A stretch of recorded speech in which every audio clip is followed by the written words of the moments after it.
তৃণমূল কংগ্রেস সবসময় মিথ্যাচার করে বেড়ায়। মহিষাদলের বিধায়ক তৃণমূল কংগ্রেসের পক্ষ থেকে যে বার্তা মানুষের কাছে দেওয়ার চেষ্টা করছেন তা সর্বৈব মিথ্যা।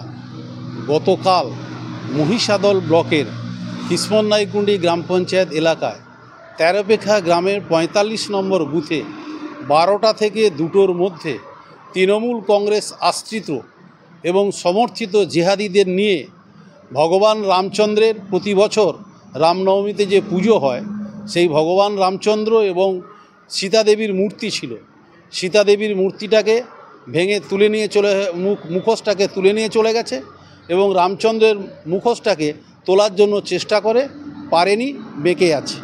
এ বিষয় নিয়ে আমরা মহিষাদল থানায় দ্বারস্থ হয়েছি।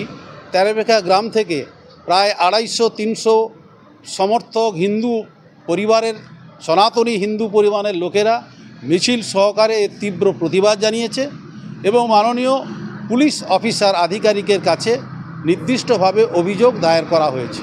পুলিশ প্রশাসন এসেছিলেন, মাননীয় ওসিও এসেছিলেন, তার স্টাফও এসেছিলেন।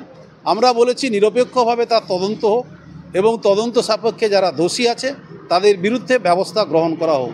বারে বারে মহিষাদল এলাকায়, রঙ্গিবসান রেল স্টেশন এলাকায় হনুমান মন্দিরকে ভাঙা হলো। আজকে গড়কমলপুর এলাকায় কিছুদিন আগে গড়কমলপুর গ্রামে সেখানে হরিমন্দিরকে ভাঙা হয়েছে। তাহলে এই ধরনের কাজ জেহাদিরা ছাড়া অন্য কেউ করতে পারে না এবং এই জেহাদিদের সমর্থন করছে মহিষাদলের বিধায়ক। স্বাভাবিকভাবে এই ঘটনা আমরা তীব্র নিন্দা করছি এবং অবিলম্বে দোষী ব্যক্তির বিরুদ্ধে প্রয়োজনীয় শাস্তিদানের ব্যবস্থা গ্রহণ করার জন্য প্রশাসনকে আমরা জানিয়েছি।